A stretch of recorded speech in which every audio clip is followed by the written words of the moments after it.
I'd like to welcome everybody to Fairview, Tennessee tonight for the clash between the Fairview High School Yellow Jackets and the traveling Harpeth Indians from Pegram, Tennessee. Tonight this game is between two teams in 3A 6, Region 6, Tim, that basically are polar opposites of each other everywhere you look, including on the standing sheet. The Jackets come in tonight with a record of 6-1 with a 6-game winning streak.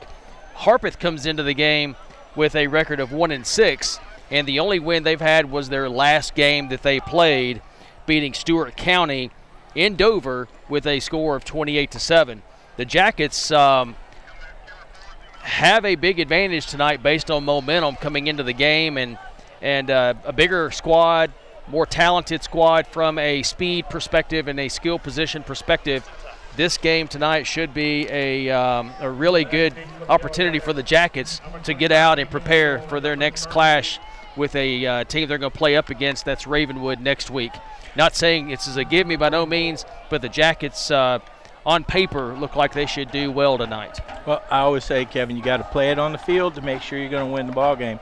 But you nailed it. Fairview's got an abundance of skill players. They've got an abundance of size on both sides of the line, and they've got depth. They've also played against a little bit tougher competition out of district. So if Fairview comes to play ball tonight, this should be a win for the Jackets. Kickoff to the Jackets. Jackets tonight will take the opening kickoff. Left side of the field, take it across the middle of the field. They have an opening. Last second there by Harpeth. Diving tackle made by number 14, Michael Bracken, for Harpeth. You know, Kevin, the Jackets are going to come out. I think they're going to come out, try to do a little bit of establishing of the run, but I think Coach Hughes is going to want to put the ball in the air a little bit tonight. Jackets come in with a very talented and highly ranked offensive team tonight. Brock Harris, handoff this time going to the right side. Oh, brought down from behind. Looked like a high grab around the face mask. No call, no flag on the field that I can see. Nardozzi with a really quick pickup on the play of, it looks like, 6 yards, 2nd down and 4. Open up with the jet sweep, sealed the ends, nice blocking. Lineman got downfield to the second level, 6-yard gain for the Jackets. I correct myself there. That was Ethan Hill on the carry, number 25. Coming to the left side this time is senior Lusk on the carry. Lusk is going to have the first down. Ball out to the 40-yard line. Hit hard that time by Harpeth, but not until he does have that first down for the Yellow Jackets. Luke Gossett coming up from the defensive secondary to make a good hit on Cam Harris-Lusk. First down for the Jackets. Harpeth is in a 4-man front, Kevin, and Fairview's had a lot of success against that front this season. Brody Cox in just a little bit right of his quarterback Harris. Harris fakes the handoff, going down the field. He's got a wide open receiver. Catch, throw, made, touchdown Yellow Jackets into the end zone. I think that was Blake Russell streaking down the right sideline away from the defense of Harpeth into the end zone for the touchdown. A 60-yard touchdown pass. What made that play go, Kevin, was Cam Harris-Lusk. He ran a seam route up the middle. He pulled in the safety, and the cornerback took a step his way. And as fast as Blake Russell is, he got behind him, and our quarterback hit him dead on stride. No doubt about it. It was just a matter of pulling it in to the body and running with it after the catch, and he did. Schuyler with the kick for the extra point, and it's good. Schuyler Wilson on the year has been pretty phenomenal. Last week in their game against region foe, they had a wet field and he missed 2 point-after attempts. Those are the only 2 point-afters he's missed on the entire season. Yeah, the Sycamore field was slick last week, especially on the one end, and he had 2 slips and a bad hold. But what was interesting about that touchdown pass, Kevin, was Harpeth switched defenses. They came out with a 3-man front to allow more people to get into that defensive backfield. Didn't matter when Cam Lusk has a linebacker dropping down, safety coming up, and the defensive back, cornerback taking a peek inside. That's going to allow Mr. Russell to get past them every time. Jackets did what they needed to do on offense. Now Harpeth will see if they can answer and get some points on the board for the Indian team, again, from Pegram. These two schools are relatively close together, Fairview and Pegram, a couple of back roads away, only about 15 minutes apart.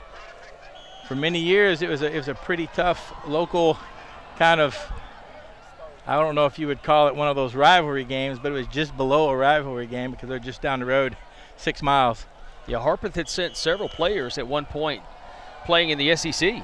They sure did. A couple of them at Vanderbilt, I believe. Wilson to kick the ball away, approaches it, kicks it well in the air. It's into the end zone for a touchback, which we have seen from the Fairview perspective many, many times this year. The kickoff team likes it. They just have a nice little 30-yard sprint, and then they come over to the sidelines. They don't generally have to chase someone down and make a tackle. Senior night here in Fairview. Fairview putting on some pink with the uniform tonight in honor of October's Breast Cancer Awareness Month. You like to see that. You like to make people aware of that. As the man said downstairs, Bert, Hester, cancer affects us all. Absolutely. Never know. Just have to take care of it when it comes. That's right. Shotgun formation for Harpeth. Snap back. Straight basically to the running back. And our lineman just shot the gaps, defeated the offensive lineman. Loss on the play, 4 yards. That front line of ours is just strong. And then we've got very strong big guys, and we've got number 12 in there. I believe that's Flake. Flake. He just drives those centers crazy with his quickness and upper body strength, even though he's a relatively small guy, about 170. You got 6'3" Stephen Jewell on the line, number 87 as well, that creates some havoc. They shoot the gap a lot from the linebacker position. This set is a 4-man front.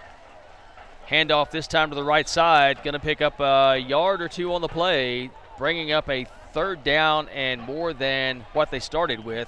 3rd down at about 12 or 13 yards. They picked up a long yard on that play, and there's just not a lot happening. Their line is not coming off the ball very, very fast, Kevin. Ball spotted at the 18-yard line. Clock running with 9 minutes and 40 seconds. Yeah, interesting. Fairview normally comes out in a 3-man line, and they're in a 4-man line in this first defensive series.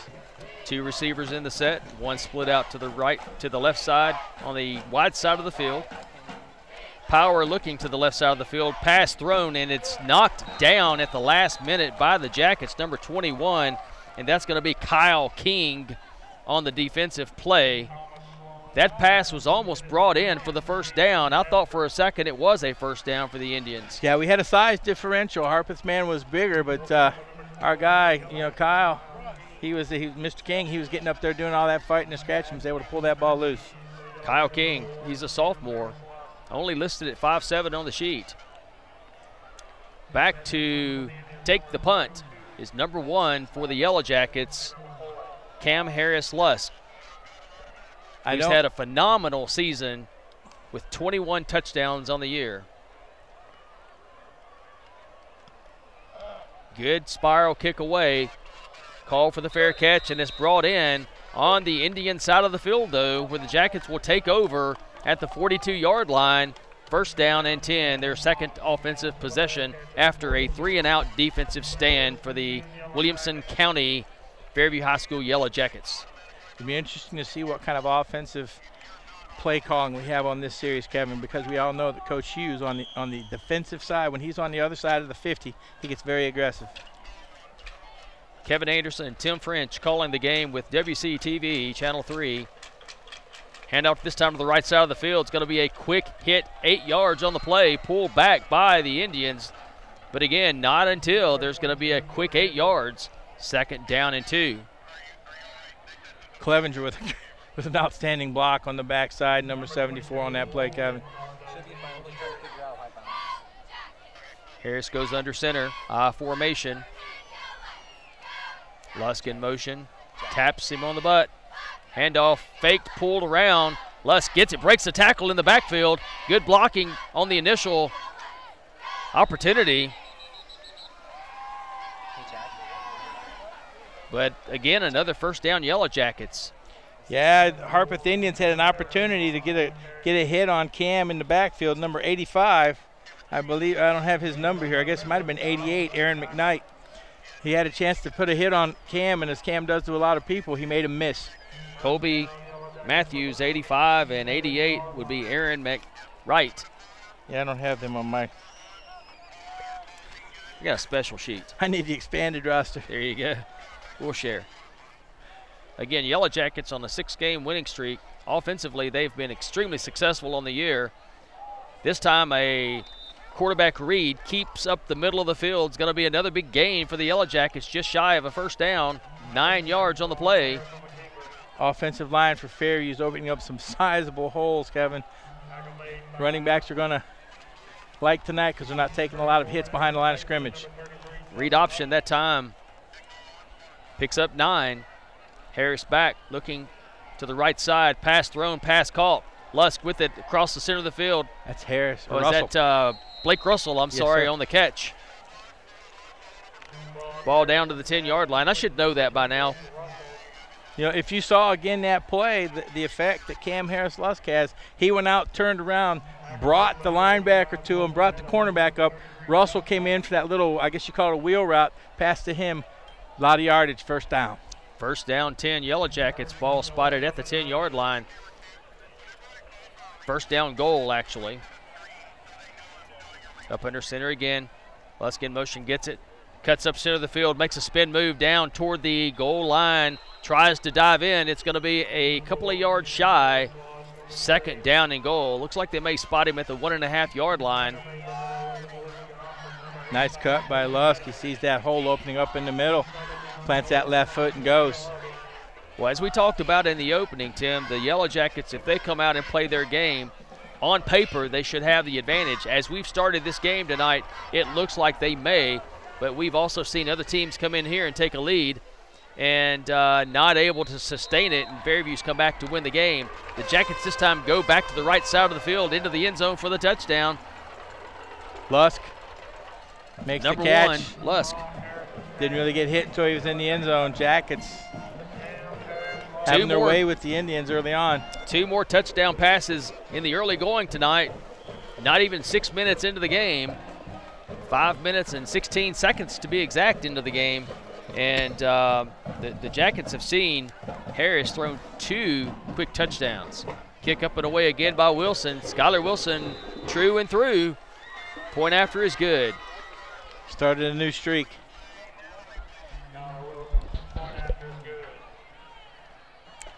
You can see here on the replay, he cuts out, dives into the end zone, gets across, barely though, but it is a very good play there by your receiver, running back receiver in this particular play.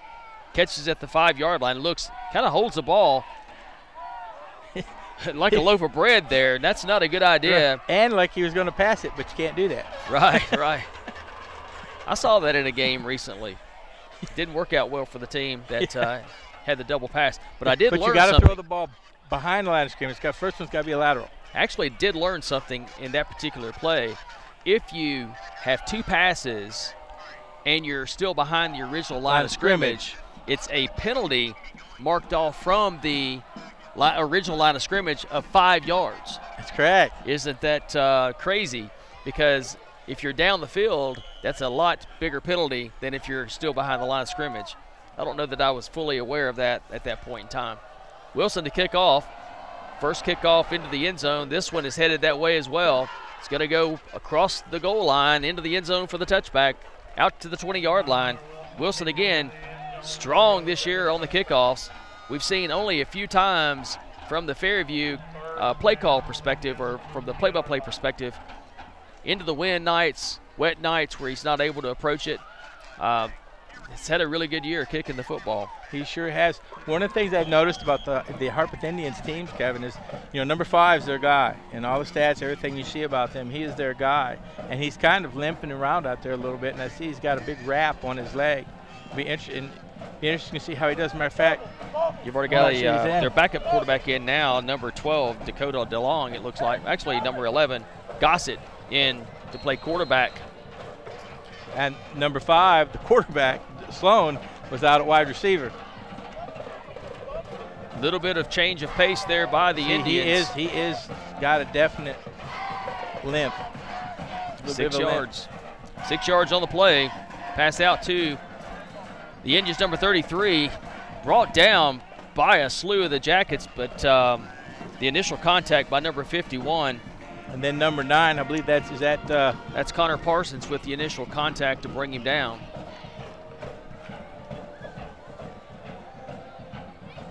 Low snap back, handoff in the backfield, immediately picked up by the defense of Fairview. Jailbreak defense call. Every lineman shot a gap for the Fairview Yellow Jackets on that play, Kevin. They brought all 4, and they all shot a gap. A 3-yard loss on the play. Ball spotted back to the 23-yard line. First quarter action tonight from Fairview. As we mentioned, if you just joined us, the Yellow Jackets come into the game with a 6-game streak of wins, whereas Harpeth does have a winning streak of 1, and that is their lone win on the year. Multiple receivers in the set, 2 in the slot, looking downfield with a pass, a little bit to the outside of the intended receiver, number 18. Or it looks like maybe number 15 on the play. Was that 11? I thought it was 11. I thought it was 11 out there on the right side. But good defense either way by the Jackets. They're going to get the ball back. Again, keeping Harpeth from reaching that 10-yard requirement for the first down. Harpeth in to punt the ball away for the second time tonight. Taylor McCoy to kick the ball away to the Yellow Jackets. Steps into it at the 15-yard line. Low kick picked up by the Jackets. He's got the edge. To the left side of the field. He's got a few blocks. Oh, the judge from this side, there's going to be 2 or 3 blocking the backs on this particular possession. The Jackets needed neither one of them to get the ball down the field, and they absolutely did block in the back on both occasions. See the hankies there. The one out there on the 38-yard line, that was a block in the back. I saw it. Yeah, both of them were pretty clear. And the shame of it was it wasn't necessary. But it happened. We've seen some crazy block in the backs this year that have cost teams touchdowns where the penalty was called nowhere near the play. As you can see, he catches the ball at midfield, cuts across, and the Jackets right there. They had actually a couple of blocks right there that you could call, and the obvious one is right here at the 5-yard line. Yeah, and no the question need to there do that actually.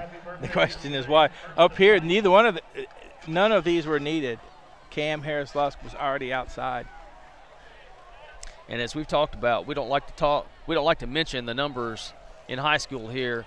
No, sir. But if you're watching the replay, you know who they are. Yeah, you'll see it. If you're the coach and you're the player in the film room the next day, you know who you are. You can hide from some things, but you can't hide from film. Jackets last week had 7 holding penalties at Sycamore. Coach Hughes, some interesting comments after the game. Handoff in a gap. Misdirection handoff. That's Brody. Brody Cox with the carry. Pick up a 4, second down and 6. He's strong, compact, and our linemen are so big you can't see him. He gets right behind them, and the defenders don't see him, and then he just blows them up.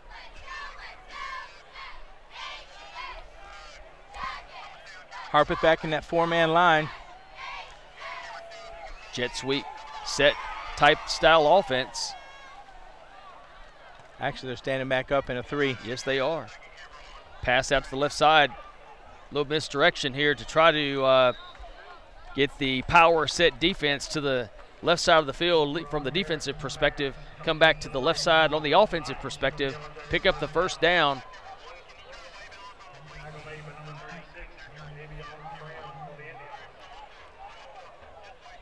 I believe that was the senior Will Heitch with the catch on the pass for the first down. I believe that was.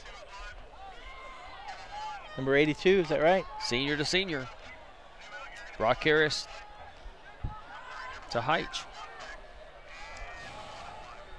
Step back in the shotgun formation. Coming to the right side. Gets around the initial potential tackle. One cut out, one cut in, one cut down the sideline. Turns on the Jets, dives for the pylon, just a tad short. But it's a huge run on the play down to the 5-yard line. Connor Lindsay, downfield 20 yards. Lineman crushed a man. Just great downfield block. Opened it up for Cam Harris-Lusk. Outstanding block by that young man. Another first down goal for the Yellow Jackets. 2 possessions, 2 touchdowns, both from the arm of Brock Harris. You can see diving for the pylon there. We've seen, from our perspective, before this game, at least 3 times prior that Lusk has kind of dove for the pylon. One time he was credited for it. The other 2 times, not so much. Handoff this time. Oh, what a ankle-breaking cut. Out, in, out. Touchdown, Yellow Jackets. That's just not fair.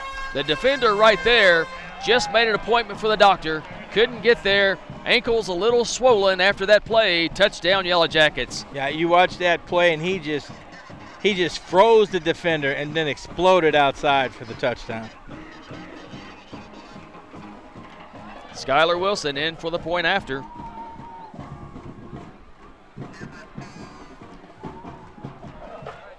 The junior. Ball is picked up. It's going to be they're going to try to run it in. Not able to get there, I don't believe. They may give it to him, but it looks like he was out at the 1-yard line. Just short. See what happened there. Must be a I think the ball slipped on the handle. I think the snap was not going to be able. He could not put the snap down cleanly. Good crowd tonight in Fairview, senior night. Watch this play, Kevin, in slow-mo. That is not fair. That's sick. Yeah, that's pretty sick right there. And just basically trots in untouched. 3 possessions, 3 touchdowns. Yeah, that's a Barry Sanders type start and stop right there. There's not a lot of athletes that can do that. No. I can do that, but that's when I'm falling down the steps. And when I hit the bottom one, I stop. That's the only way I can start and stop like that. Yeah. Harpeth down 20 points with 3:39 still remaining in the first quarter. Those watching the game on WCTV Channel 3, 35-point lead gets you into a continuous clock. And at this pace, there is a chance we could get there by the end of the half. Yeah, it starts the second half, correct? You see plenty of the players that come out here and practice hard on both sides of the field, both teams.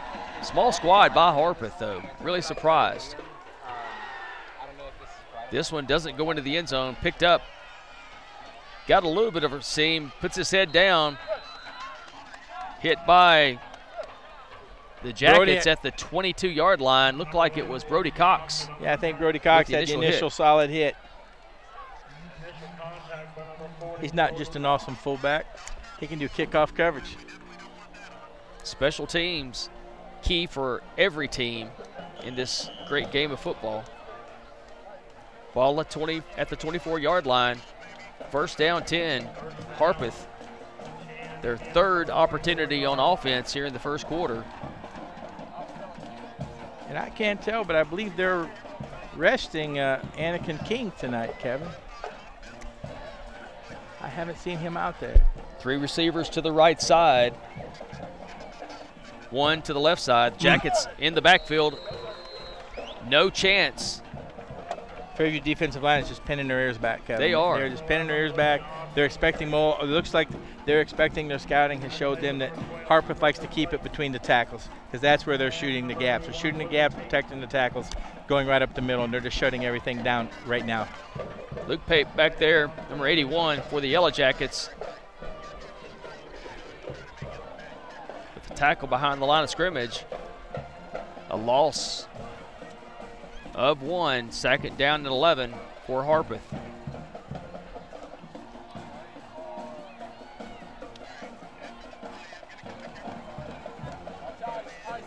Snap back looking to the right side receiver with the catch.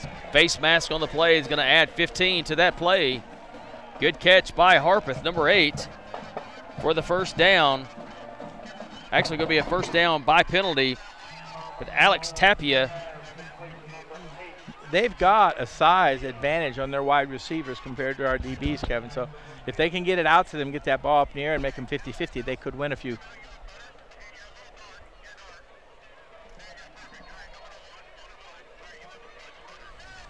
It's going to be a 15-yard step off from the spot of the foul.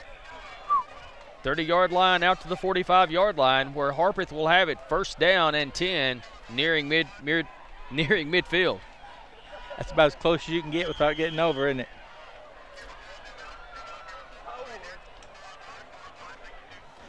Good pass that time by Harpeth. Well, Harpeth they're going to have to throw some quick stuff to keep those linemen from pinning their ears back and just shooting the gaps and shutting down those running plays between the tackles. They've got to get outside and try to get their players in some space. Big Stephen Jewell setting down on the left side of the line. Harpeth takes it over the center for a gain of 1. It's going to be 2nd down and 9. That's that big quarterback Sloan, number 5 for Harpeth. Yeah, they did not come out with Sloan to start the game for some reason. As you said, it looked like he was limping or a little gimpy.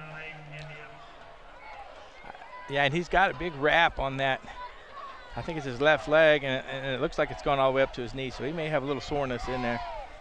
They give the forward progress out to the 47-yard line, a gain of 2, 2nd down and 8.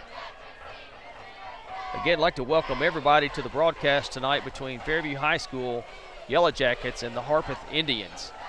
Both teams in 3A, Region 6. Nothing doing.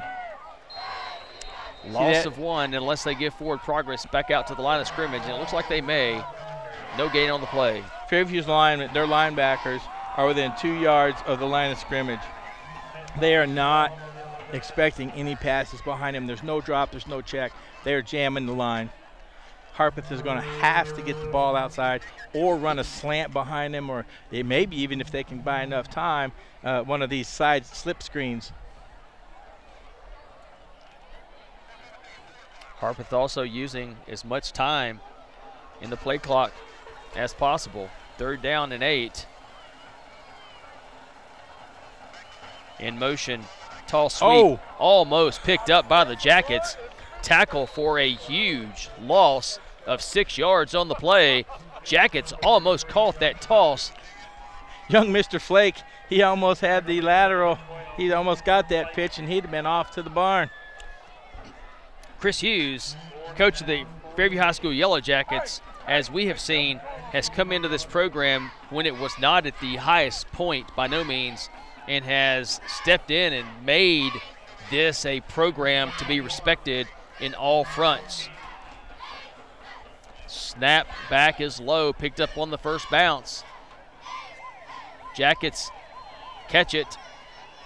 Nowhere to go. Harpeth does an excellent job on the coverage downfield. Ball is going to be spotted after the catch. That wasn't Cam Harris-Lusk back, and I can't really, it's number 21 for the Jackets back deep on that punt. That's 21, that's Kyle King. Kyle King was back there. You were talking about Coach Hughes in the program. We've been here for pretty much the duration since Coach Hughes started. And we talked about this last week, how the program, how he's grown as a coach, and he was a great coach when he came in, and how he's grown as a coach and how he's surrounded himself with outstanding coaches on his staff. And that's, you can see Fairview has, you watch Fairview year in, year out, they get better every week. They do. And they always seem to peak at the end of the year, and that's why they've been successful in the playoffs. Yeah, one thing the Jackets tonight may lock up for themselves is the 3A Region 6 title. If doing so, this will be the third consecutive year that the Fairview High School team has won this region title.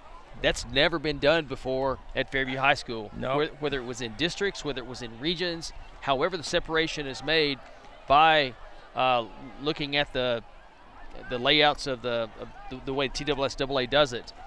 Fairview's never won 3 consecutive. No, back to back to back. They sure haven't. That's basically was stress to the team early in the year, right. Especially before they played Camden, who at that point in time looked like was going to be their #1 obstacle. And then last week, their #1 obstacle was Sycamore, needing to get past them. Right. And you got to give Coach Hughes credit, because on those weeks that he's not playing district games, he'll play up. Yes. We're playing a 6A team next week in Ravenswood. Yeah, and we started the year off against Page, which is, I think, deemed appropriate as the 840 rivalry. Right. The Jackets going to be called for a holding on this play. The run of 14 yards is going to be brought back. I gotta watch this one, because I didn't see the hold on that play. One of the funniest things I heard after the game last week that Coach Hughes and I had a couple of emails talking about this. With so many holding penalties against the Jackets, the officials come to the sideline to tell you who they saw with the hold. And Coach said that one of the players that they had mentioned that was responsible for the hold, he said, I told the official that couldn't have been true. Yes. Never done that before. Doesn't engage that way.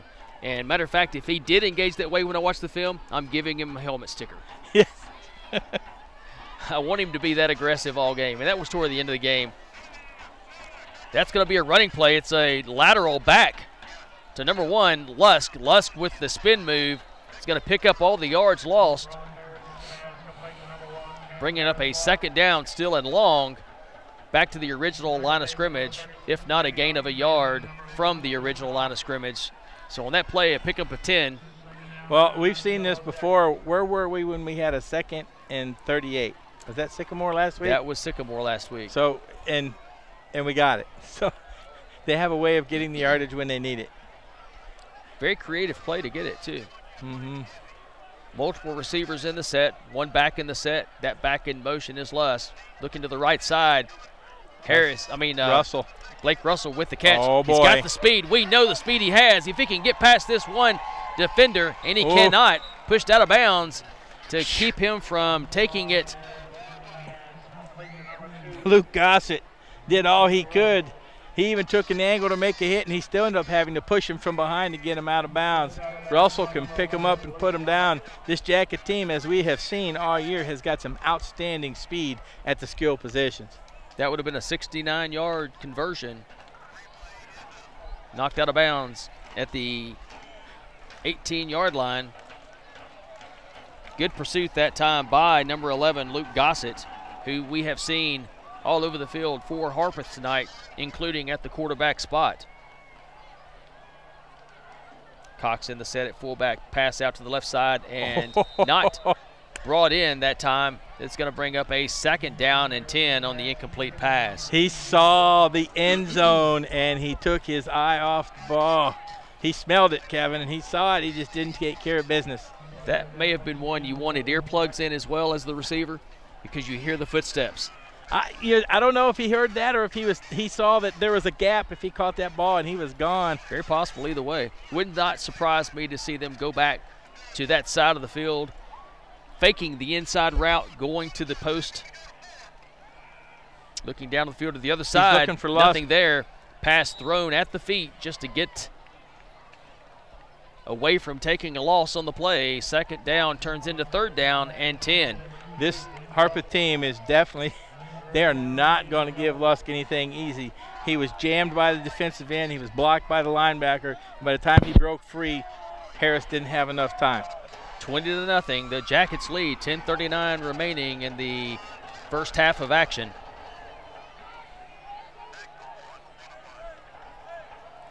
Snap back this time, handoff to Narduzzi. Narduzzi to the left side. Narduzzi tries to get away. The sophomore cannot. gets down almost to the 10-yard line, spotted at the 11-yard line. Now will coach go for it, or will he bring Skylar Wilson on for the field goal? I think he's going for it. He may try to draw him offside, but wide receiver to the right side. Nobody on him on defense. Did not get the snap in time. He was not covered at all. Handoff up the center of the field. We're not going to get there, Kevin. It's going to be very close to the first down. Looks like he may have gotten inside the needed yards to get the first down. I'm looking for the left or right foot spot. It's going to be a first down and goal. We got the right field spot, Kevin. Right foot spot.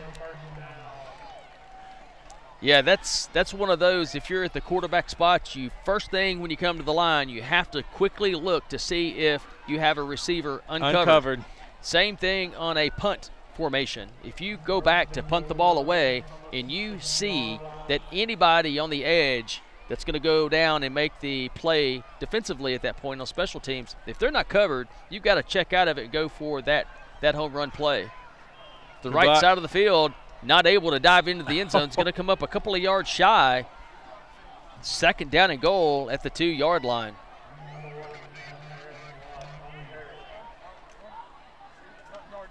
Good block. 3 linemen downfield, Kevin, getting blocks on that play. If we can see it here in just a second, you'll see them. Outstanding movement by those offensive linemen.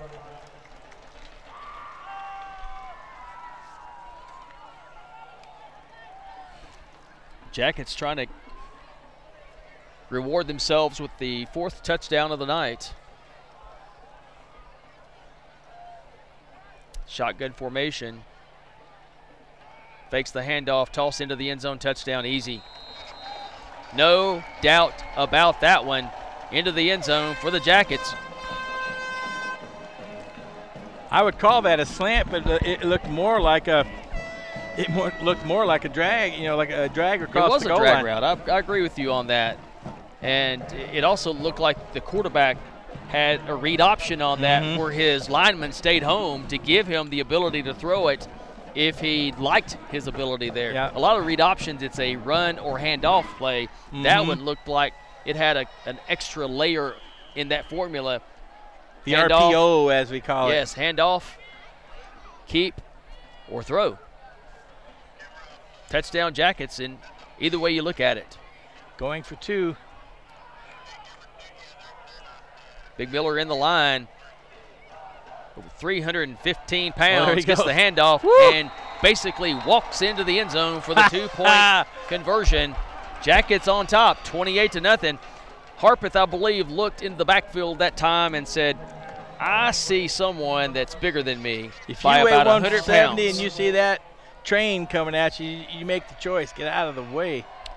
Yeah, that was pretty easy. Nobody touched him. No, I wouldn't. Jackets take the lead at 28-0. 8:45 remaining here in the second quarter. Broadcast crew from WCTV here tonight filming the action. Fairview High School versus Harpeth High School. Yellow Jackets versus the Indians. Man, so far, Kevin, it is out. All Jackets. All Jackets. And Harpeth has been a traditionally tough game, and this has got to be a little bit of a rebuilding year over there. Coming into the night, both teams, again, we talked about Harpeth struggling, finally getting a win at Stewart County. The Jackets, though, they've had some incredible performances looking across the entire state in 3A, all regions. Quarterback Brock Harris comes into tonight number 2 in the state in 3A. And only behind Bryce Wallace of Giles County, who is putting up ridiculous numbers in a pass-first offense. As well, on the rushing side, Logan Nardozzi for the Yellow Jackets comes in the 2nd position as well in the entire state 3A. Kickoff goes into the end zone for another touchback, Skylar Wilson. And speaking of Skylar Wilson, he leads the entire state in point-after-attempt percentage, and is getting pretty close to number of point-after attempts made for the state lead as well. That shows you for a high-scoring offense. Also looking at the receiving spot this year in 3A, Cam Harris-Lusk is in the number 1 spot. Number 9 spot for the Yellow Jackets is Blake Russell, who is definitely going to move up in that category after the night he's already had against Harpeth. He's not just a deep threat. He can catch the ball short and get yards after the catch. He can go over the middle and make the tough catch, but he is so dangerous when he goes deep. Sloan back, looking down the field to throw the ball, and the pass is knocked down. They're going to call it a pass interference because the defender for the Jackets, they're going to say, was not turned around making a play on the ball. That official's looking at that defender on those plays, and if he doesn't get that shoulder and head around and make a play on the receiver, they're going to call that every time when you're in the chest. I couldn't see who that was for the Jackets out on the defensive coverage. He was in good coverage on the play. He just needed to turn. Just needed a turn. Needed to anticipate. You've got a receiver running the post route. Get out there on him.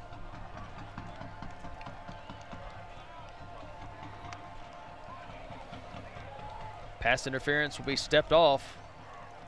Well, they're actually going to have a offsetting penalties. You had an ineligible receiver down the field. Wow. Did not see that flag. Jackets dodge a bullet. They did dodge a bullet there.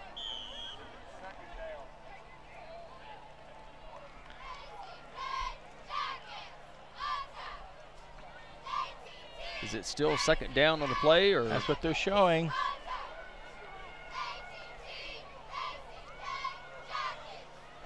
Offensive set with 2 wide. Handoff comes to the left side. Jackets are right there. Nothing doing on that play. Back in the backfield of the Indians, the Jackets make the tackle for loss. We've got more people on the line than they can block because they haven't shown us that they can throw the ball over the middle to loosen up those linebackers. We're essentially running an 8-man front. If there's one thing that I would say about Coach Hughes that I would love to see him improve upon, and that's choosing uniforms where you can read the their number. We kind of had that conversation after last game. We said he switched from those yellow numbers that we couldn't read to these. To these that we can't read. To these that we can't read.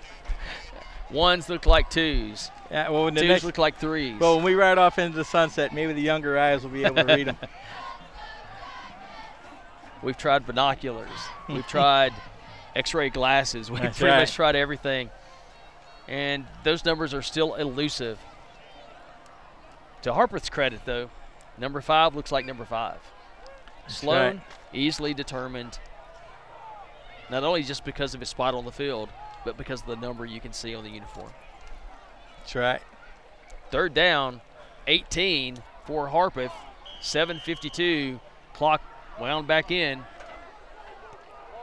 Third down, 18. So far, a struggle tonight for the Indians from Pegram. Harpeth High School. Back, Sloan is down for a quarterback sack. Jackets swarm into the backfield and bring number 5, as we just mentioned, Thomas Sloan, to the ground for a loss on the play to bring up 4th down and 25, a loss of 7 yards. If you see that play, Kevin, the defensive line and a couple linebackers, it's a jailbreak. Yeah, they tried to run a little misdirection with the running back circling back around as they're looking to throw a wide receiver or a running back screen. Didn't work out the way they planned. Punt away, gets a Indian bounce all the way out to the 46-yard line, but still on the Indian side of the field, where the Yellow Jackets will take over on 1st down again. On the night, though, the Jackets are 4 for 4 on offensive efficiency, scoring when they get the ball. Not just on scoring, all of them have been touchdowns. Now that Jacket offense is back on the field, Kevin, and Harpeth needs to figure out a way to at least slow them down, and so far they've been unable to do that. The offensive juggernaut going on tonight, and the defense. What does Harpeth have? 2 first downs all night? One by penalty. One by penalty. Hand off to the left side, cuts back to the center of the field. A gain on the play of 6 yards. Helmet pops off for the running back. Number 20, it looks like, for the Jackets, Jacob Clevenger. Yeah, and by rule, he has to come off. Nardozzi back in, replacing Clevenger. Nice first down play. I formation, 2nd down and 4. 2 receivers to the right side. 1 to the left, looking down the center of the field, deep. wide open. Number 1 catches into the end zone. 3rd touchdown of the night for Lusk. Lusk moves back up into the number 2 spot, I believe, in the state for number of touchdowns made. Called a penalty. Jackets, though, a little bit of an extra celebration in the end zone by the seniors. The officials don't exactly like it. Coach Hughes, and I'm not sure Coach Hughes is going to like that. No, Coach Hughes met him at the 20. That's not normally a good thing. And he wasn't meeting with the fans up for the high five. No, I did not see any extended hands on that play. No, and on that play, he just ran a delayed seam route, little skinny post down the middle. Safety did not get back wide open. They were looking inside. And Cam Harris-Lusk got past him, which surprises me because all night long they have had people chipping him and hitting him. I know. Nowhere near a defender on that play. Pass spirals down the field and perfectly thrown, perfectly caught. I mean, yeah, you can't. Rockhead time, just sat, absolutely looked, delivered.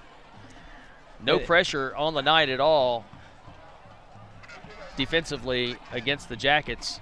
And Harris has basically stood back there and had a field day. 4 touchdown passes already on the night. And again, he probably will not see much time in the second half, or maybe even not the rest of the second quarter. Right. And I'm looking at the roster for Harpeth. It looks like there's only about another 15, 16 players on the sidelines maybe. They don't have a lot of depth over there. Yeah, I kind of wonder with the depth they have, how do you scrimmage? They don't look like they can put 11 on 11. Maybe they do a lot of 7 on 7. But if you see the play, he catches the ball at the 2-yard line, sticks it over the end zone for the touchdown. Takes it, then basically tosses it back to the official, then goes over and slides and has a little bit of celebration with his senior friends. Draws the flag. That means the Jackets, instead of kicking off from the 40-yard line, will be kicking off from the 25-yard line. Skylar Wilson will have his work cut out for him. Celebrating senior night.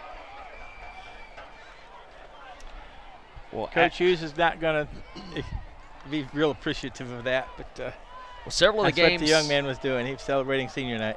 Several of the games that you and I have called this year have been, back and forth, barn burners. Jackets have been down early, come back. And we had a couple of games that came down literally to the last possession. Camden. Waverly. Tonight, though, just looking at the struggles that Harpeth has had, it's you got to feel bad for the kids at Harpeth coming into a game like this against a dominant team. Fairview, many, many moons back, used to face the same battles, being in districts and regions with a lot of schools that had a lot more. Well, when our kids were in school. Oh, yes, Fairview absolutely. Kickoff picked up this time at the 15-yard line, brought all the way back out, past the 40-yard line to the 42-yard line. It looks like they're going to set the ball down for the 1st down and 10 for Harpeth. We were on the other end of a lot of these kind of scores. Yes, we were. Playing the Brentwood Academies in district. Yes. Playing the Good Pastures in district. DCAs in district. I remember a year that Diesel Harding. Well, us in Harpeth were the only 2 non-private schools in the same district. And the first year we had that, it was a real struggle. And I believe it was Tommy Ruiz back in the day that turned it around. and we finished second within that district. That was a very high accomplishment. I remember we went over to the big aha moments when we went over to Ezel Harding and just dominated them. First down 10, Harpeth. Sloan takes it to the right side. Nothing giving there. The Jackets back in the backfield again for another tackle for loss. The entire line was around him, Kevin. The entire defensive line was surrounding the tackle, the running back. And for the Jackets, you can't tell your players to not go hard. Every one of them practiced throughout the week. They're going to give it their all. You got to play start hard. Seeing some second and third string guys, as you call strings, but guys that work as hard as the starters. Coaches will tell you. They're going to want to get out there and get their stats too. Coaches will tell you, protect yourself, but you got to play hard, because if you don't play hard, that's when you get hurt. That's exactly right. 2 receivers in the set, wide right, wide left. Again, hits Sloan before he can do anything. Sloan looks like he doesn't have the legs to get away from it. Right. More of a pocket passer without the time to do it. And he's injured. He just doesn't have that explosion when he's running. I believe that left leg is bothering him more than he's telling the coach. May have been flaking on the tackle that time.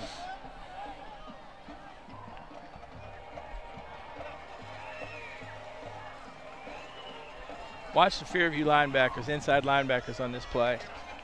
I don't think you'll see them move backwards a step. 4 down, now they're 2 throwing. up. Sloan again has no chance whatsoever. Another tackle for loss, another sack back to the 32-yard line. 4th down and 20 for Harpeth. Those 2 linebackers drop back 5 yards. That's not a traditional drop on a pass play. You want to drop back, keep those receivers in front of you. They dropped back 5 yards. They did not think much was going to happen behind them. Harpeth, like you said, they've had 2 first downs tonight, one of them only without penalty. Punt away. Jackets pick it up, bring it back to the right side. Nothing up front. Kyle King tries to get the outside. He does get the corner, cuts up the center of the field, cuts on the outside again. He gets a great block that time by Lusk. Lusk helps get him into the end zone with a punt return touchdown. Kyle King with the return. Jackets take a lead at 41-0. Still in the second quarter, 3 minutes and 40 seconds left here in the first half. Jackets coming out and just playing solid football. And at this point, Harpeth, those Harpeth players, you got the same people on offense, same people on defense, same people on the punt team. They're getting tired. Under 4 minutes left, and Jackets trying to put the 42nd point on the board. The officials raise their arm, and they do. It's good. 42 Yellow Jackets, 0 still for the Indians. I mean, look right here. You get a block that right down good here. Block right there on. Right down here's going to be another key block there. Sloan, and yeah, I mean, none of them are illegal blocks or bad blocks. They're all good blocks, and no. King makes a great decision Look to at cut Cam in Harris and Lusk cut back down there out. Blocking people. And Lusk literally takes on 2 defenders right there and keeps both them away from getting to Kyle King. Kyle King makes good decisions as he's running the punt back, but he had help from his friends, no doubt about it. Great blocking. Punt return team all executed on that play. Coaches need to give some stickers out on that one. Absolutely. We've seen Lusk with 3 touchdowns on the night, 1 running, 2 passing, or 2 pass receiving. That may have been one that the coaches will be most proud of. Yes. Special teams. Special teams. That you always like to see good special teams, and that was an outstanding effort.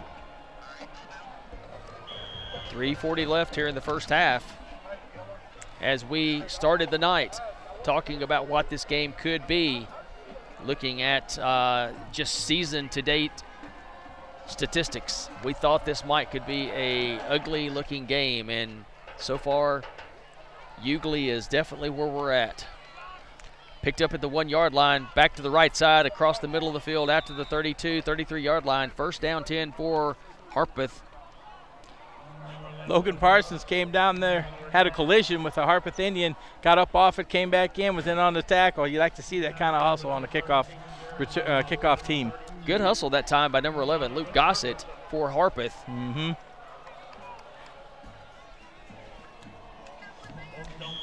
Seeing all the pink tonight for the Yellow Jackets.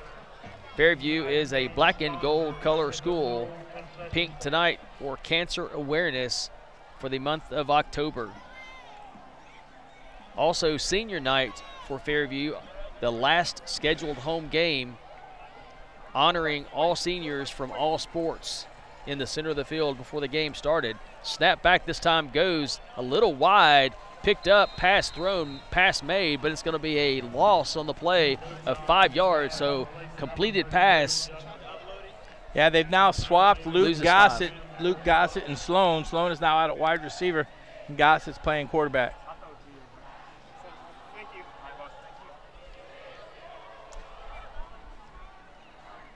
3 minutes left here in the first half. Jackets dominating at 42-0. Second down, 15 for Harpeth. The last several possessions for Harpeth, they've gone the wrong direction on offense. The one break they looked like they were going to get was a pass interference that ended up being offsetting penalties. This time snap back, fumble on the play, picked up by the Jackets. It's going to be into the end zone again for the Jackets, touchdown. Fumble on the play, picked up by the Jackets, taken into the end zone. We've had a special team score, a defensive score.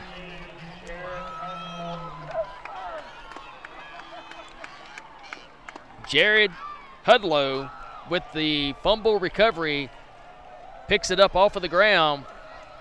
Nothing in front of him but stripes and grass. Gets into the end zone for his first touchdown. This game has turned into, we were worried before the game that there was going to be an overmatched set of skilled players. And it's just, there's depth. Fairview has more depth. Skylar Wilson for the point dominating. After. And the Jackets have hit 49 points, which we've had, 4 games on the year that have ended with 49 or 3? Wait, three in a row. 3 in a row with 49. I guess I could look at the season schedule. We had 3 in a row. As you can see, he picks it up off the ground, and the senior number 1-3 on the play, Jared Hudlow, got to be rewarding for him. Yes, he sir. hasn't been on the field as much as he probably would have liked all year. Mm-hmm. That time, as they say, Johnny on the spot, he was Hudlow on the spot. Coaches, I know up here on the deck with us where we're calling the game, very, very excited that Jared was able to be where he was on that play and take it into the end zone for the touchdown. You love to see a defensive score. So now we've had scoring from all defense, offense, special teams. 49-0 Jackets, 2:38 left here in the first half. I mean, you got to feel not just Harpeth, anybody that comes out, and the differential of number of players, number 1, and skill players, number 2. It's a tough task. Well, and they're coming off a victory, so they're feeling good, and they're thinking that they could just come in here and hang, and then Fairview just shut the door right away. Picked up again by Gossett. Center of the field, hit. Actually, that time was not Gossett. 21. That was number 21 on the carry. That was Austin Potter with the return.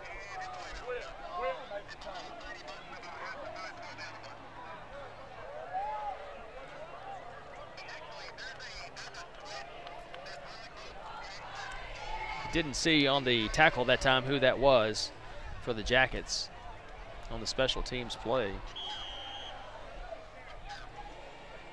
If there is anything at this point you look forward to in the second half in a game like this, and that's something you and I have seen a few times calling the games, and that's the continuous clock. Yes. Basically the savior for both teams. Snap back, Sloan hands off, center of the field, picked up high 45 on the tackle for the Jackets. Cooper Harris on the tackle. Jackets already substituting. 13. There are no starters. There are no starters on the field for the Jackets. Now, where we normally know the players by position and by number. We know them by position and number, and we also know them by how they move. Yes, indeed.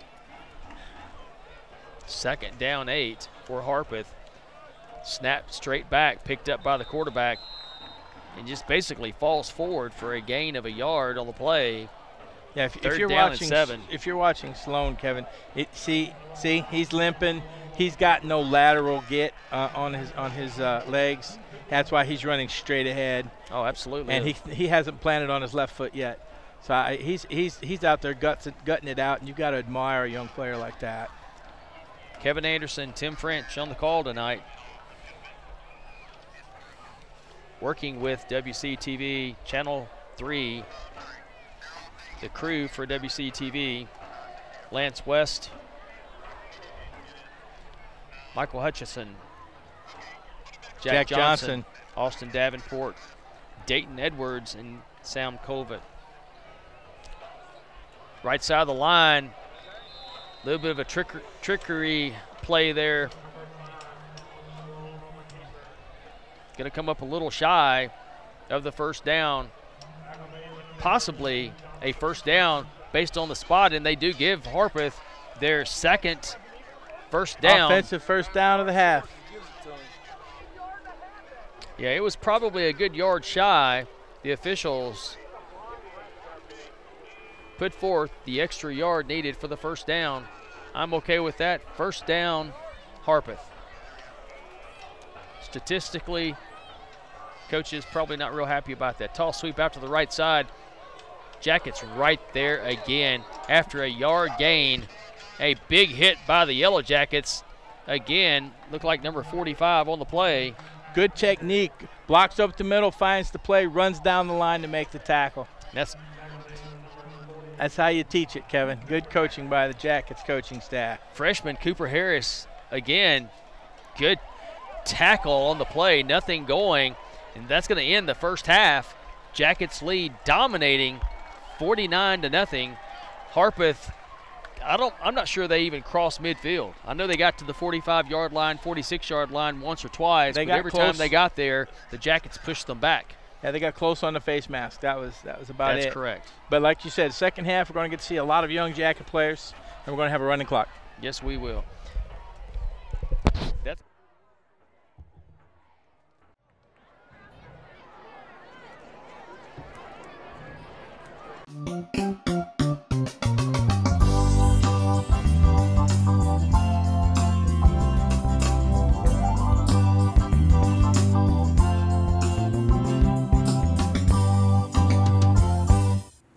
Good morning. Welcome to our Pet of the Week segment. We've got 2 cats to feature today because I can't get them off the counter. They're going to have to go together, I guess. This is Mylan. She is a 5-year-old female, and she loves to play in the water, and so does Eliza. She's a 10-year-old female, so they're kind of having the battle of the water faucet this morning. We're in our free-roaming cat room right now per palace, and we have about 12 to 15 cats in here right now. They're hiding out and having fun, climbing on things. At the Williamson County Animal Center, we have a full house right now of cats and kittens. So if you're interested, please come over to our center at 106 Claude Yates Drive. We've got about 40 kittens in-house available. Those are under a year. And then we've got about 25 that are over a year, including those in this room. So if you want to meet Sweet Mylan or Eliza, please come over to the Williamson County Animal Center and check them out. Hey, and welcome to our Pet of the Week segment. The dog I've chosen today is Crawfish.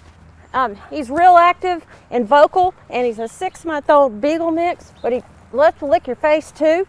If you'd like to meet Crawfish or any of the other dogs we have here, come by the Williamson County Animal Center. We've got about 45 dogs now in adoption of all shapes, sizes, and ages, and they all need a forever home. So please come by and select a pet today.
Second half action from Fairview about to begin. First half, if you stayed with us through the entire thing, 49-0 in the first half. The Yellow Jackets started dominating from the opening kickoff until the final tackle was made of the first half. And we kind of saw this coming into the game tonight. The Yellow Jackets have 16 seniors on their roster tonight that contribute to this football team. Harpeth comes into this game while Fairview not only is playing well, but they're playing the best that they've played all year coming into this game. So not a great formula for someone that's struggling on the year to come in and have a lot of success. Not one of those surprise attacks. That's right. And coming off a big win last week for them, their first win of the season at Stewart, we talked about the first half. They probably thought they could come in and keep the ball rolling. But I'm going to go over a few of the seniors for Fairview real quick. Cam Harris-Lusk, you hear his name all the time. He's great. Blake Russell, you hear him. He's the wide receiver that's doing an outstanding job. Number 3, Tyler Overton, you hear us talk about him more on defense. Harpeth drops the kickoff, goes down to pick it up, not able to get it, and the Jackets, I believe, are actually going to pick up the fumble recovery and get the ball first and goal at the 10-yard line.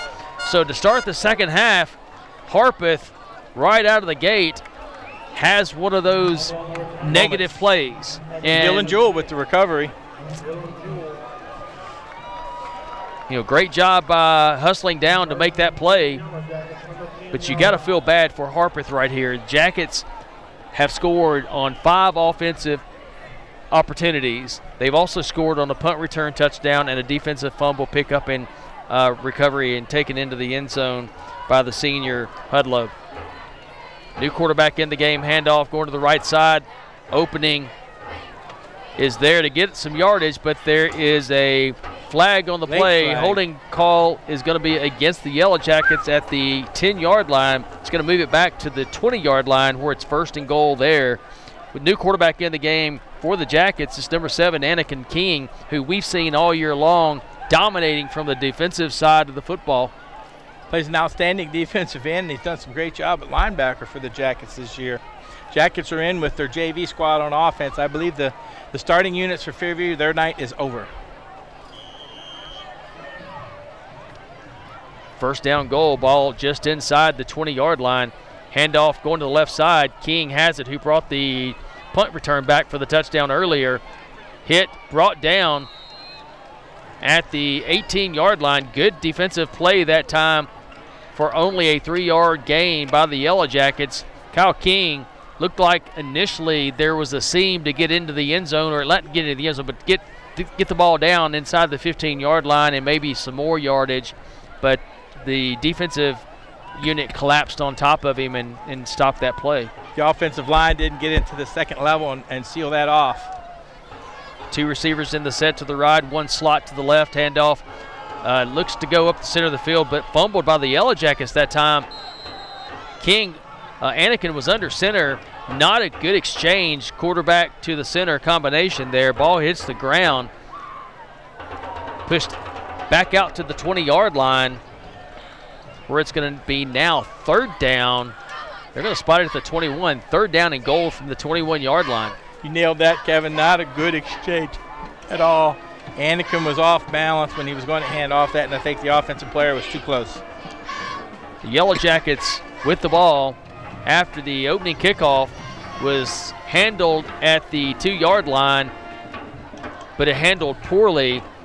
And sometimes when you're in a rush to try to pick up a loose football, it doesn't go very well, and that's what happened. Anakin trying to get on the outside, and before he goes down, he tries to get the ball tossed forward to his receiver. Are they going to say his knees down, or going to give him an incomplete pass? It looked like they called him down. Okay. I saw the official pointing to the spot. Ball spotted down at the 23-yard line. Jackets, first down goal from the 23. Maybe bringing on Skyler for the field goal, and I believe that's what they're going to do. Number 14 for Harpeth, Michael Brocken, putting a lot of pressure on Anakin, kind of would not let him get outside for that little run or then put pressure on the defense so he could throw it. Good play, number 14 for the Harpeth Indians. Special teams back on the field for the Yellow Jackets. 7 yards back from the spot of the ball where it would be spotted down for the field goal try. Big momentum here needed for Skylar Wilson, who struggled with the field goal attempts this year. As good as he's been kicking the point after attempts, the field goal attempts have been just a little bit off left and right. This time, again, plenty of leg in there for the 40-yard attempt. Goes wide right. Jackets had it first and goal from the 10-yard line. Fumble, penalty, moves it back. Possession taken over on downs, on the missed field goal by Harpeth. Yeah, fumble, penalty, tackle for loss. 40-yard attempt, wide right. Plenty of leg, probably would have been good from 50. Yep. All right, Jackets have their second unit in on defense. Shotgun formation, going back to throw the football down the field, which has been the most effective offense we've seen from Harpeth tonight. They connect on the pass for 9 yards. 2nd down and 1. Tim, I remember when I was in high school kicking a 55-yarder, and then my mom came in and woke me up said it's time to go to school. I'm like, well, wait a second, I just kicked a field goal. Yeah. She's like, no, it's time to get up and go to school. These kids, it looked good, didn't it? It was down the middle too. It didn't just crawl over the goalpost either. Cleared it by a good bit. It was safe. See what happens when you get time to throw? They did. Handoff this time is going to be a 1st down across the 30-yard line out to the 32-yard line. Maybe even forward progress out to the 33, which is what they're going to give him. 1st down 10 for Harpeth. Good pass, good run. Gets them the 1st down. Clock will be running continuously here in the second half. As we mentioned in the first half, anytime you have a 35-point lead in high school football, the clock will run continuously, except for certain conditions. If there's an injury, the clock will stop. If there is a timeout called by either team, the clock will stop. Snap directly back. Sloan gets it, dives across the middle on the keeper. Looks like a gain of 4 on the play. 2nd down and 6. So, Tim, you're going over the seniors. I cut you off earlier with the fumble. Okay. Didn't expect to fumble on the kickoff. That's okay. Next set of seniors is Brock Harris, the quarterback, Trey Bell, number 11, Spencer Flake, who plays a great defensive game, Jared Hudlow, who scored on that punt return. On the pickup, on the fumble pickup. Yep. And Zach Mangrum. Back to throw again. Sloan down the field. Gets on the out pattern. It's picked up for the 1st down outside the 45-yard line. It's going to be the best field position they've had of the night. 1st down on the 12-yard pass, catch, and run for the Indians. 1st down 10, 47-yard line. Jacket defense is playing tough out there. You got to be proud of these kids. They come to practice every day, practice against the starters. They work hard in the offseason, hitting the weights, doing the running. They're getting their chance to shine now. Absolutely. We talked during the halftime break that for Harpeth, the best offense that we saw from them as far as ability was in their passing game, and we would be surprised if they did not come back out and try to execute in the backfield throwing the football. And that's what they've done. Bad snap for Harpeth, ends up in a sack. Bad snap, couldn't handle it, had to bend over by then. The defensive line was in there. Loss of 5 on the fumble recovery picked up by the quarterback, Sloan. Jackets back there, not giving him any time to pick it up and execute a play. 2nd down and 15.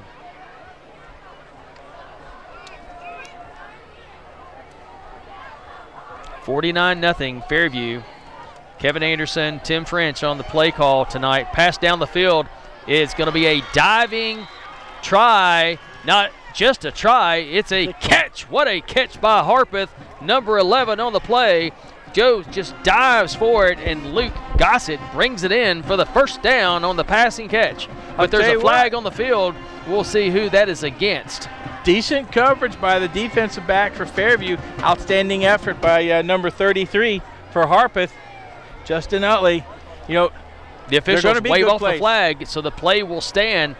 Good catch right there. That is one of those that, my goodness, the receiver did everything possible to make that happen. And he did. He made it happen. He did. Stretched out, went to the ball, took it to the ground, kept the ball in his arms. Nice play. 30-yard line handoff across the center and smacked right after the ball is handed off. 1 yard gain on the play. 2nd down and 9. The Jackets hit high, and he goes down low after the hit. Brian Kuhn says hello to the Harpeth running back, sophomore.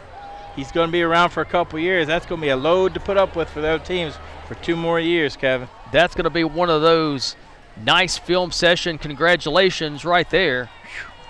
6 foot 180 as a sophomore. Shotgun formation again, 1 back in the set.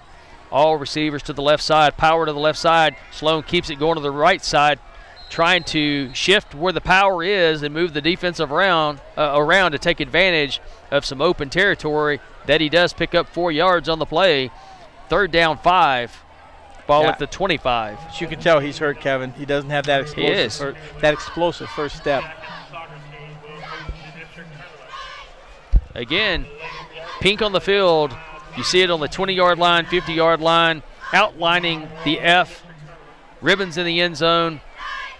October means cancer, breast cancer, especially awareness. Jackets picked the play off. Now it's a matter of getting out in front of the defender, which was the offensive receiver. Fairview brought pressure from the outside on the defensive left. He was picked up by the running back, but that forced the quarterback to hurry that throw just a little bit. Fairview's defensive backs got back, got in coverage right here. See the quarterback throwing a little bit sooner. Forced pass right there, picked off by the Jackets. And then it looked like there was going to be a lot of open field. Quarterback came over and made the tackle.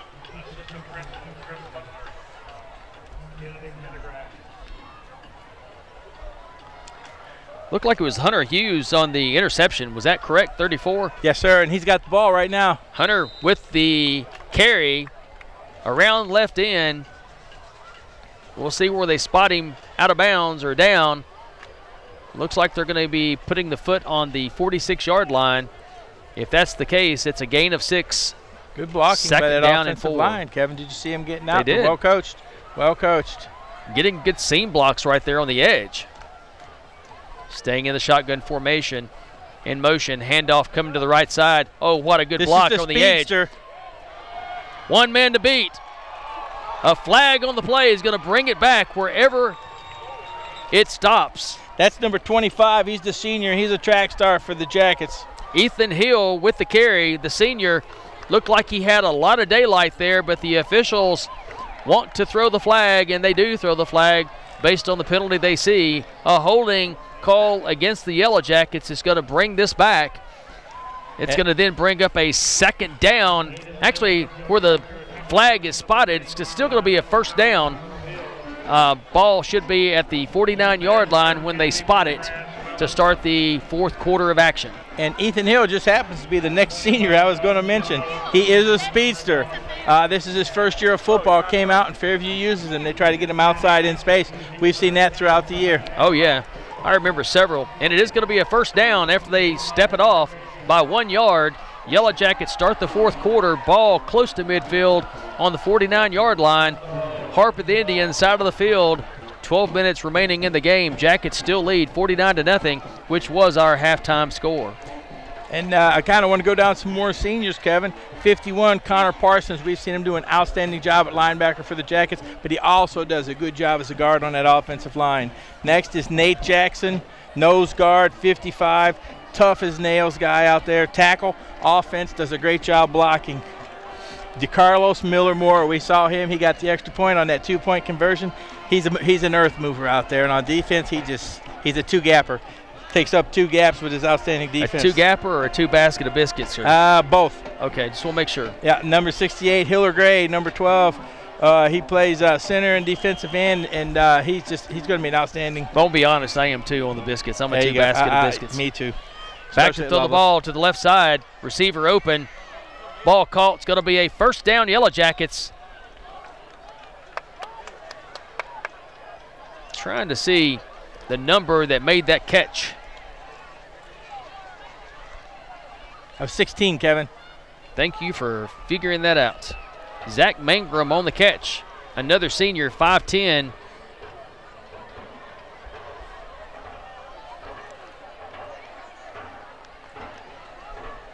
Clock running, 11 minutes, 20 seconds. Snap back, King to throw the ball. Another receiver screen. One man misses. Another penalty on the play. Looks like another holding call or a block in the back. One or the other against the Yellow Jackets. That was number 19, Bryce Fannin, on the catch. A sophomore. Another 6'1" guy. Yeah. All right, we want to go down a few more seniors. We want to wrap it up. Jackson Clevenger, outstanding offensive lineman, outstanding defensive lineman. He's also a state champ in wrestling from last year as a junior. He's had a huge year. He's been outstanding for the Jackets for 3 years now. Will Heitch, we talked about his name early in the game.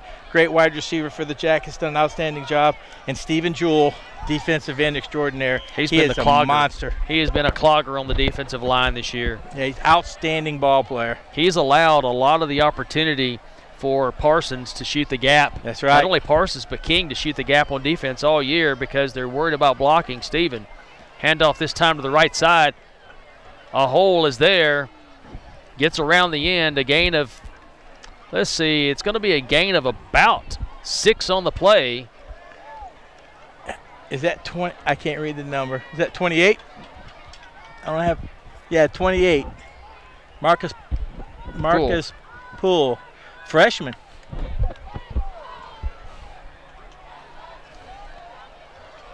A lot of young guys out on the field in this second half. Jackets taking advantage of playing a lot of folks with the 49-point lead. Pass across the center of the field, picked up, tackled, but not until the 15-yard line. No flags this time. First down, Yellow Jackets. Zach Mangrum. Zach Mangrum on the catch. The senior with the catch going across the center of the field. And I'll say something else. The Jackets in pass formation this year they have not been shy, regardless of receiver, crossing the center of the field, knowing they're going to get popped in a lot of cases. Quick handoff, center of the field, out to the left end, going to cross into the end zone. Touchdown, Yellow Jackets. No flags.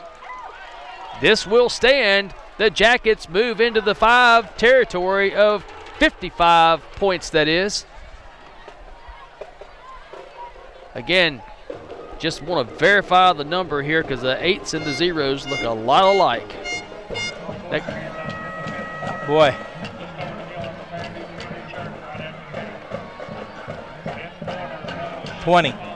So that was Clevenger with the touchdown run that time. Jacob Clevenger, a freshman, running back linebacker, takes the center handoff, cuts to the outside, into the end zone for the touchdown. And the point after, again on the night, is good. The only one tonight not made was a snap that wasn't handled.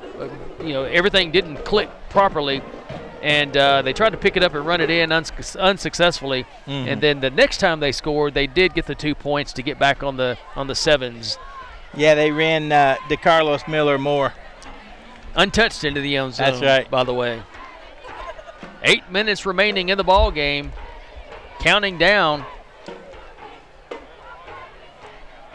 This has been a dominating performance, to say the least, but you also have to give credit to Harpeth for sticking in there, trying hard, coming out, and the Jackets made it happen on defense that last time.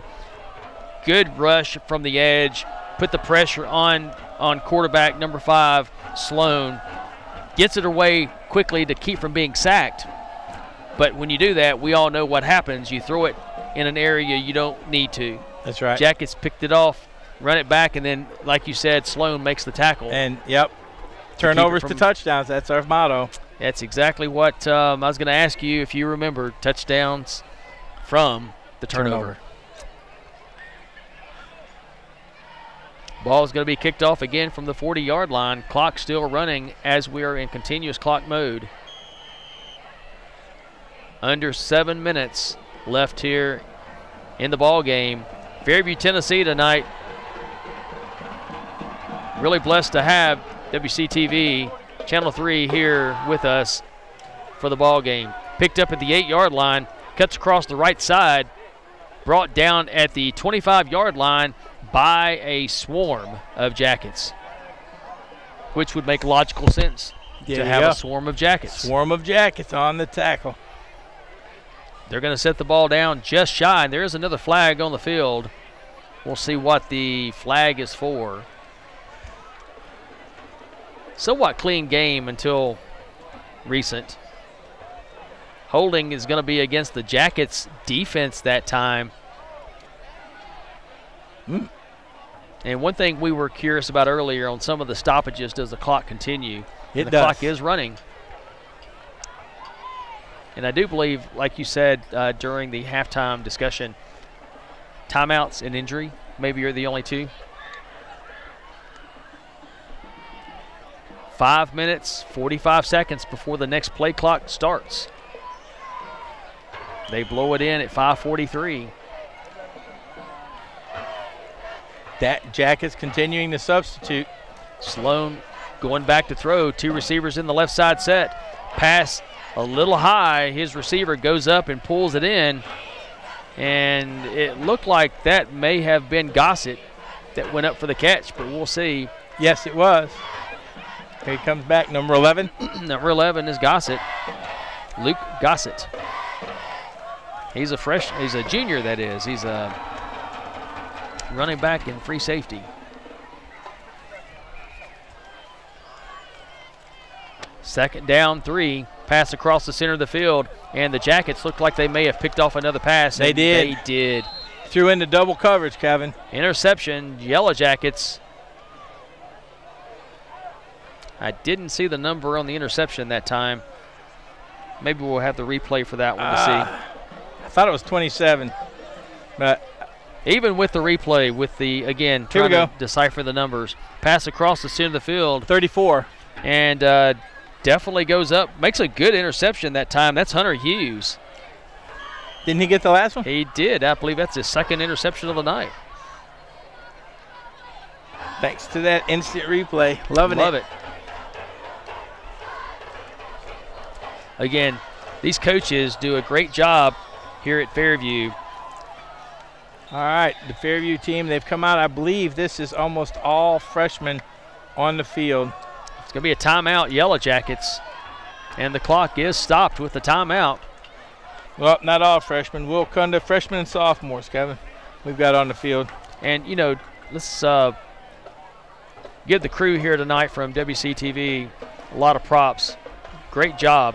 Jumbotron tonight from the Fairview High School crew is Kane Wald, Braden Darby, and Sean Grayson. For the camera, for the Jumbotron here at the Fairview field, but the WCTV crew, excuse me, Lance West, Michael Hutchison, Jack Johnson, Austin Davenport, Dayton Edwards, and Sam Colvett. I don't know if I pronounced all those correct or not. If I didn't, I apologize. Well, I'm standing next to Jack Johnson. I'm not sure who you're standing next to. Video and audio for the Fairview High School is Bob King, as we always call him producer extraordinaire.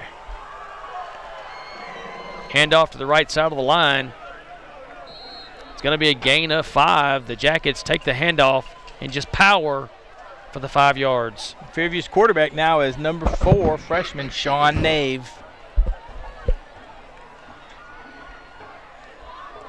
5'10", 155 quarterback. I've seen smaller. Mm-hmm. Second down 5, under 4 minutes. Matter of fact, we're going to crawl under 3.5 minutes.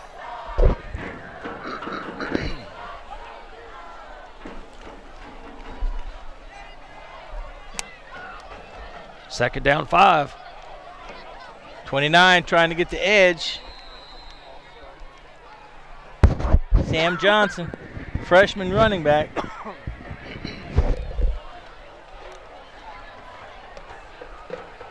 Technical difficulties in the throat there. The warbler. Yeah. Warm up the warbler. Exactly. Oh. Under 3 minutes left in the game now, as they step off the penalty against the Yellow Jackets. back to the original spot. 2nd down and 10.